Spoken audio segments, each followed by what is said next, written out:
자, 여러분 반갑습니다. 은총의 숲 성경 읽기 세 번째 날입니다. 어느새 창세기 마지막 장까지 읽는 날이 되겠습니다. 오늘은 27장부터 50장까지 읽는 날입니다. 여러분 성경 읽기 그 분량이 좀 벅차지는 않은지 모르겠습니다.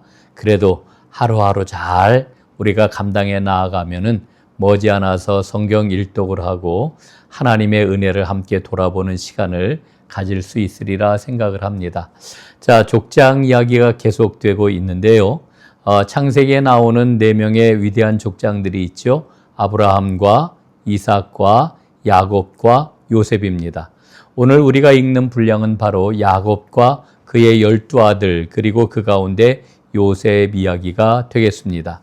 여러분 먼저 오늘 지도를 함께 보시면 좋겠습니다. 이 지도를 한번 여러분들에게 함께 쭉 그 순서대로 한번 짚어보면은 아마도 27장부터 50장까지의 모든 이야기가 이 안에서 싹 정리가 될 수 있으리라 이렇게 생각을 합니다. 자, 첫 번째 맨 밑에 네게부라고 하는 곳 위에 있는 부엘세바를 한번 찾아보시기 바랍니다. 이 부엘세바는 바로 그 야곱이 아버지와 함께 살던 곳이었습니다. 야곱이 자기 아버지와 그 에서를 속인 그와 같은 자리가 되겠지요. 결국은 속인 야곱은 부엘세바를 떠나서 쭉 위로 올라가게 되면 베델이라고 하는 곳이 나오지요. 이 베델에서 야곱은 하나님의 언약을 받게 됩니다. 그리고 그 언약을 받고 감격한 야곱이 돌단을 세우는 그러한 그 장소가 바로 베델입니다. 자, 이제 베델에서 여러 경로를 거쳐가지고 이제 야곱이 어디로 가느냐 하면은 하란으로 가게 됩니다. 하란은 어디냐? 맨 꼭대기에 나오지요. 이 하란 땅에 살고 있는 외삼촌 라반의 집에 가서 20년 동안을 일하게 됩니다.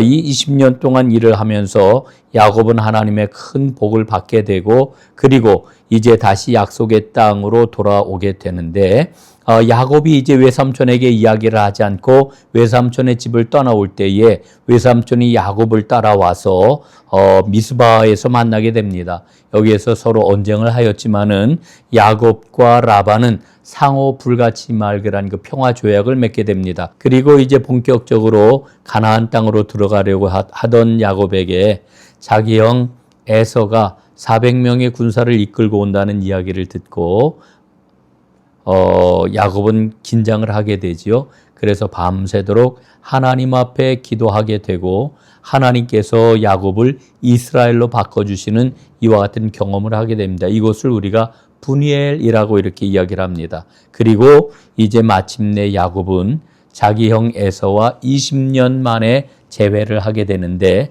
이 평화로운 재회를 한 곳이 바로 숫곳이라고 하는 곳입니다. 자, 그리고 이제 야곱은 가나안 땅으로 들어와 살게 되는데 가나안 땅에 들어와서 야곱이 쭉 지내던 그런 그 이야기는 우리가 성경 본문을 읽으면서 살펴보도록 하겠고요.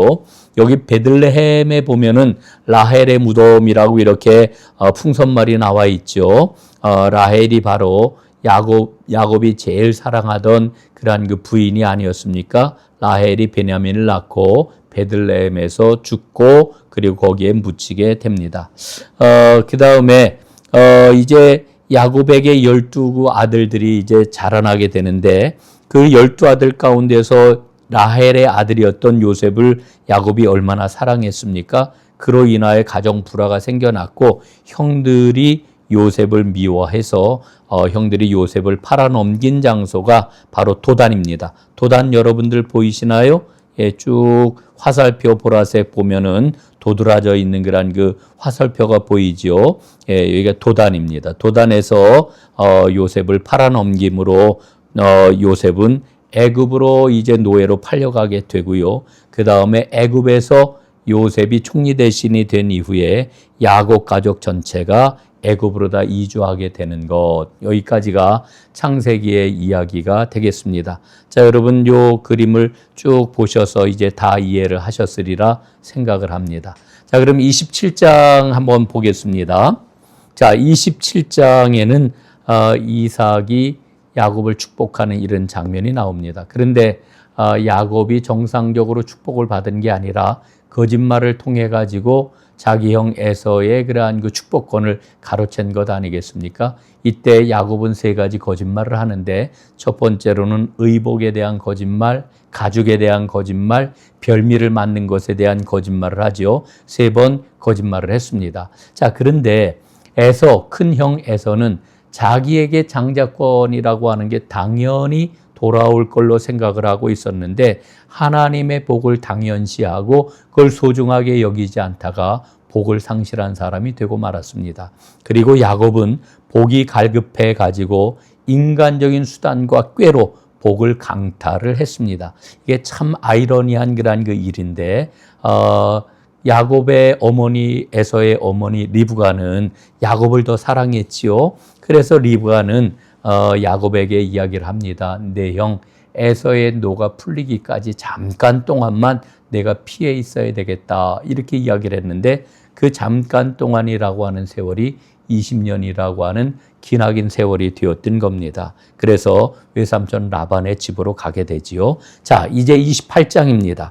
28장은 그 유명한 베델 사건이 기록이 되어 있습니다. 베델 사건이라고 하는 것은 도망자 야곱이 외로움과 두려움 가운데서 잠을 청하고 있을 때 하나님이 하늘 사닥다리를 통하여서 야곱에게 나타나신 그와 같은 사건이지요. 그래서 야곱은 깜짝 놀라 깨어가지고 하나님이 나와 함께 계셨거늘 내가 알지 못하였도다라고 하는 유명한 고백을 합니다. 그리고는 그가 베고 자던 돌을 세워가지고 돌단을 쌓게 되죠. 기름을 부어서 돌단을 쌓고 하나님께 경배한 후에 세 가지 서약을 합니다. 그 세 가지 서약이 뭐냐 하면은 하나님은 나의 하나님이 되실 것입니다. 그리고 이 돌이 하나님의 집이 될 것입니다. 그리고 세 번째로는 나에게 주시는 모든 것 가운데 10분의 1을 11조로 하나님께 드리겠습니다. 라고 하는 세 가지 소원을 하게 되지요. 자, 그 다음에 29장부터 30장까지의 말씀인데요.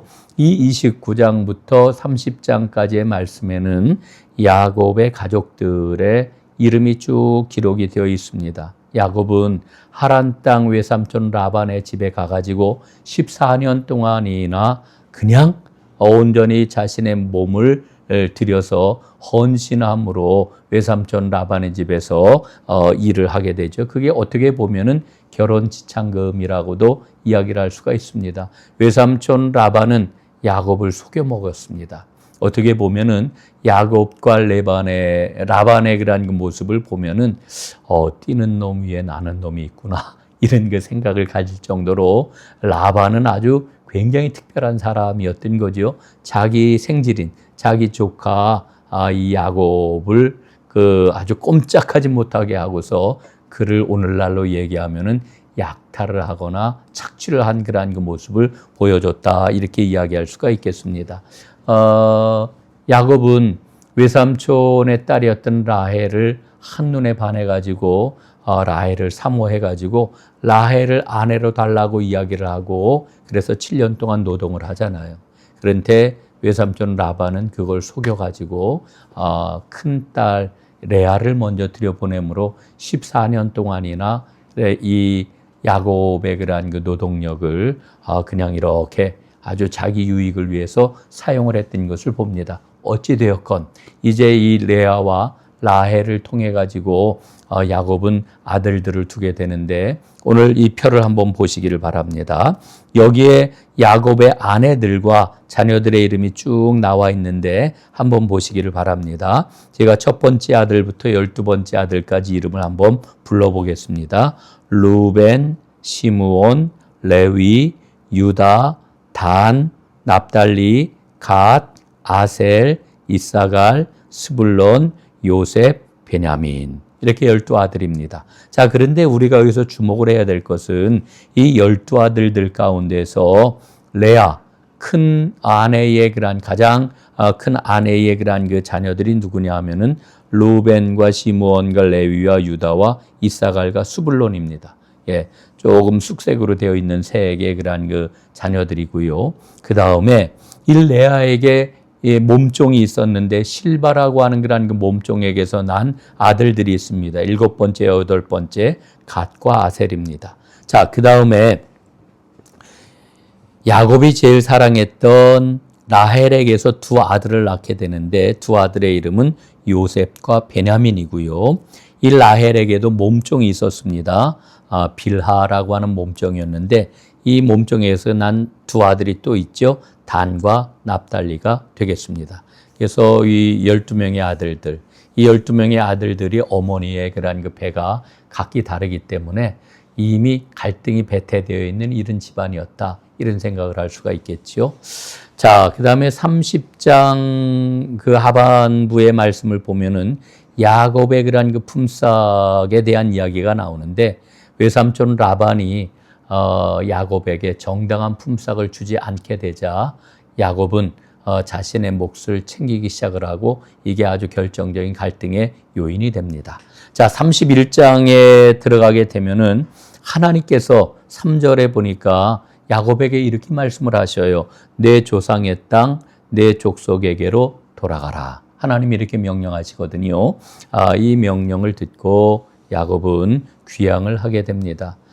그리고 그 귀향을 할 때에 자기의 자녀들, 아내, 그리고 그동안 하나님이 크게 부자가 되게 해주신 그러한 그 모든 가축대를 이끌고 나아가게 되는데 아까 말씀을 드렸던 것처럼 말 없이 떠났기 때문에 외삼촌 라반이 추격을 합니다. 그리고는 이제 야곱을 미스바에서 만나가지고 평화 조약을 맺게 되지요. 자, 32장에 가면은 그 유명한 야뽕나루의 그러한 그 기도가 나옵니다.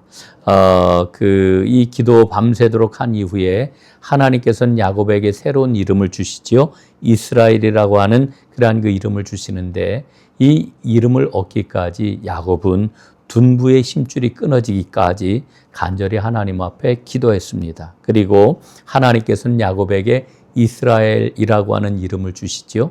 그 이스라엘이라고 하는 이름의 뜻은 하나님과 겨루어 이기다라고 하는 그런 뜻입니다. 그리고 또 하나 의미가 있는데 하나님이 다스리시길라고 하는 이런 의미도 담겨 있습니다. 자, 33장에 보면은 20년 만에 형 에서와 만나는 이와 같은 장면이 나옵니다. 하나님의 도우심으로 마침내 형 에서를 만나는데 둘이 얼싸안고 크게 울면서 반가운 만남을 갖고 서로 평화롭게 살 것을 약조를 하게 되지요. 그리고 이제 그곳에 엘헬로헤이 이스라엘이라고 하는 제단까지 쌓게 됩니다. 자, 34장 말씀은 우리가 좀 주목을 해볼 말씀이에요. 왜냐하면은 세겜에서 엄청난 살육 사건이 일어나게 되는데 야곱의 딸 디나가 강제 추행을 당하게 됩니다. 이걸 복수하기 위해서 야곱의 아들들이 이제 피로써 이 세겜 족속을 몰살하게 되는데 시므온과 레위가 주동을 이제 하게 되지요.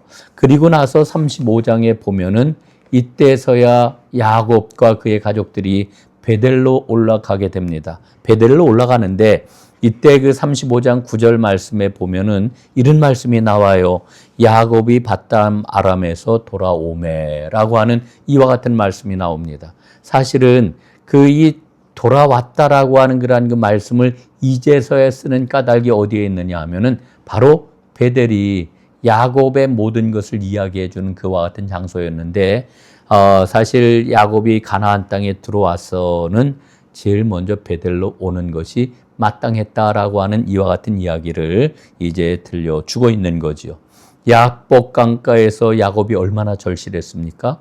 그러나 야곱은 위기를 넘기게 되자 안일해졌고 그리고 편하고 살기 좋은 세겜 땅에 머물러 있었던 것이지요. 그러다가 세겜 땅에서 큰 위기를 만나고 나서야 이제 비로소 베델로 올라가는 이와 같은 일이 일어나게 되었던 것입니다.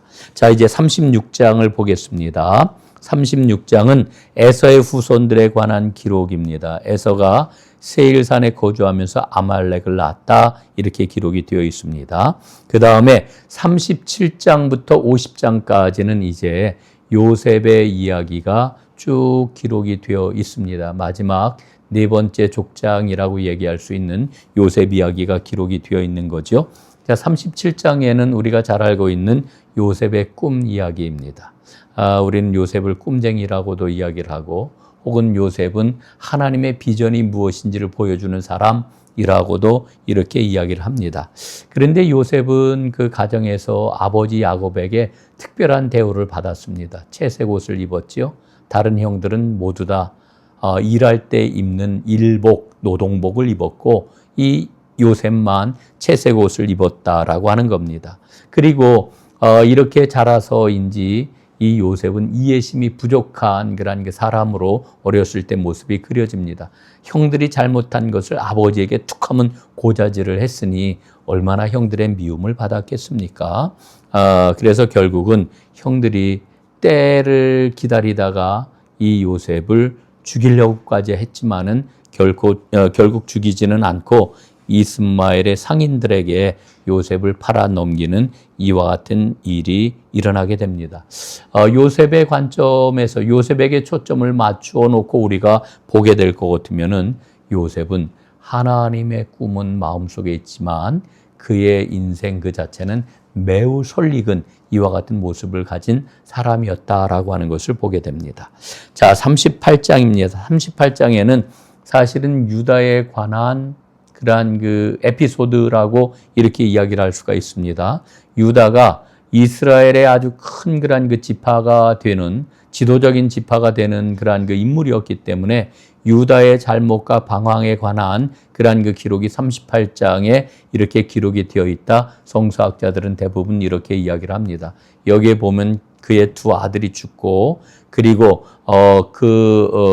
자부인 다말을 이제 어린 셀라가 이제 자라났기 때문에 셀라를 주어서 자녀를 낳게 했어야 됨에도 불구하고 아버지 시아버지인 유다는 혹시라도 다말에게 그 셀라를 주면은 두 아들처럼 또 죽을까봐 두려워가지고 그 아들을 주질 않죠. 그래서 다말이 비상수단을 취해가지고 시아버지에게서 얻은 두 아들 이야기가 여기에 기록이 되어 있습니다. 이 이야기를 통해 가지고 우리는 하나님의 그러한 그 역사가 참 오묘하다라고 하는 것을 발견을 합니다. 그리고 유다는 이렇게 이야기를 해요.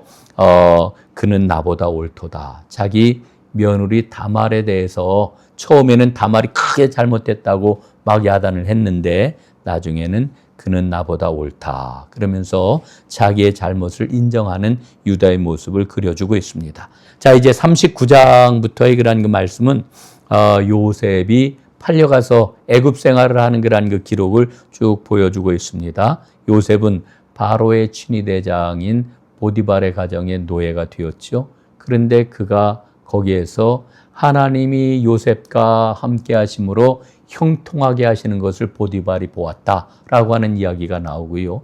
그 다음에 보디발의 아내에게 모함을 받고 감옥에 갇혔는데 감옥에 갇혔을 때에도 사람들이 이 요셉과 함께 하시는 하나님으로 인하여 하나님이 요셉을 형통하게 하시는 것을 보았다라고 하는 아주 굉장히 큰 도전과 위로가 되는 이와 같은 말씀을 우리는 만나게 됩니다. 40장과 41장 말씀을 보면은 꿈과 해몽에 관한 이야기, 그리고 마침내 하나님이 요셉을 어떻게 들어 사용하시는지에 대한 기록이 40장과 41장에 기록이 되어 있습니다.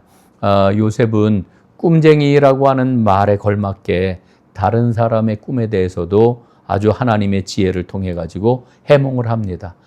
감옥에 있던 술 맡은 관원과 떡 맡은 관원의 꿈을 해석을 해주지 않습니까? 해몽을 해주고 그것이 계기가 되어 가지고 바로 왕이 꾸었던 그 꿈을 해몽을 해주게 됩니다. 그리고는 마침내 애굽 총리 사브낫 바네아 비밀의 계시자라고 하는 이와 같은 총리가 되는 것을 봅니다. 그런데 요셉이 종살이와 감옥살이를 총 14년 동안을 하게 되는데 이 엄청난 고난의 시기를 통해 가지고 이제 요셉은 사람과 그 인생에 다가오는 고난의 의미가 무엇인지를 아주 깊이 이해하는 이와 같은 지혜의 사람, 능력의 사람이 되었던 것을 우리는 보게 됩니다. 자, 이제 42장부터 45장까지의 그런 그 말씀인데 온 땅에 닥친 기근 때문에 야곱의 그러한 그 식구들, 특별히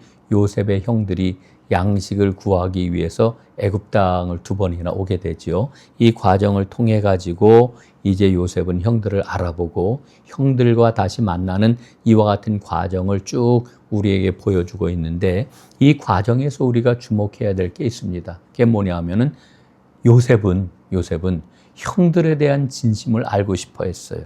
정말 형들이 옛날처럼 아직도 미워하고 시기하고 분쟁하는 이런 그 형들이었는지, 아니면은 새로운 그런 그 형들인지, 이것을 꼭 한번 보고 싶어 했는데, 그 베냐민을 이제 감옥에 두어야 되겠다라고 하는 이야기를 들었을 때에 그의 형 유다가 아버지를 위해서 베냐민은 반드시 보내야 된다, 대신 내가 감옥에 있겠다라고 하는 이와 같은 그러한 그 형의 그러한 그 모습을 보면서, 우리 형들이 정말 변했구나, 뭐 이런 것들을 굉장히 마음속 깊이 이제 그 느꼈던 것 같아요. 그러면서 자기가 누구인지를 밝히고, 그리고 정말 놀라운, 어떻게 보면 세기적인 그러한 그 재회를 하는 이와 같은 일들이 있게 되지요. 자, 그 다음에 이제 46장, 47장 말씀을 보면은 야곱과 온 식구들이 애굽 땅으로 내려오는 이와 같은 장면이 기록이 되어 있습니다. 주저하는 야곱에게 하나님께서는 애굽으로 내려가라 하는 이와 같은 말씀을 들려주시지요. 그리고 바로 왕 앞에선 야곱은 뭐라고 이야기를 하는 거 아니? 내 인생의 세월이 험악한 세월이었습니다, 이렇게 이야기를 해요. 그런데 하나님께서는 그 험악했던 야곱의 인생을 복된 노년으로 바꾸어 주시는 것을 우리가 이제 9장에서 발견을 하게 되는 거죠. 자, 이제 48장과 49장 말씀을 봅니다. 야곱이 마지막으로 자기의 그런 아들들을 축복하는 이와 같은 장면을 우리가 여기서 보게 됩니다. 야곱의 예언과 야곱의 축복대로 그의 아들들의 그러한 그 삶이 놀라웠게 그대로 응하여지는 것을 우리는 성경 역사를 통해서 발견하지 않습니까? 그 여러 아들들 가운데 주목하게 되는 게 있습니다. 첫 번째는 루벤입니다. 루벤은 저주를 받아요. 예? 그가 아버지의 침상을 더럽혔거든요. 그 다음에 두 번째로는 폭력적이었던 시므온과 레위는 흩어지는 이와 같은 지파의 운명을 겪게 될 것임을 이렇게 이야기를 하고, 그 다음에 세 번째로는 희생의 본을 보였던 이 유다는 지도자의 복을 받고, 그리고 메시아의 조상이 되는 이와 같은 복을 누리게 되지요. 그리고 가문을 구원한 요셉은 땅의 복을 받게 되는 이와 같은 야곱의 축복을 우리는 목도하게 되는 것입니다. 자, 마지막 50장입니다. 마지막 50장은 요셉의 죽음을 기록을 하고 있습니다. 요셉은 죽게 되었을 때 그 애굽의 그러한 그 최고의 그러한 이제 그 정중한 예법대로 장례식을 치르게 되었고요. 요셉이 그때 죽었을 때가 110세였는데 요셉은 이제 이스라엘이 애굽 땅을 떠나게 될 때는 반드시 자신의 유고를 가지고 떠나라고 하는 이와 같은 유언을 남기게 됩니다. 자, 이제 창세기 50장까지의 말씀을 우리는 모두 살펴보았습니다. 잘 읽으시고 이 말씀에 담겨 있는 하나님의 은혜와 그 메시지를 잘 발견하는 여러분들이 되었으면 좋겠습니다. 오늘도 말씀을 읽느라고 수고하시는 여러분들에게 하나님의 큰 복이 임하기를 바라겠습니다. 내일 또 만나겠습니다. 축복합니다. 감사합니다.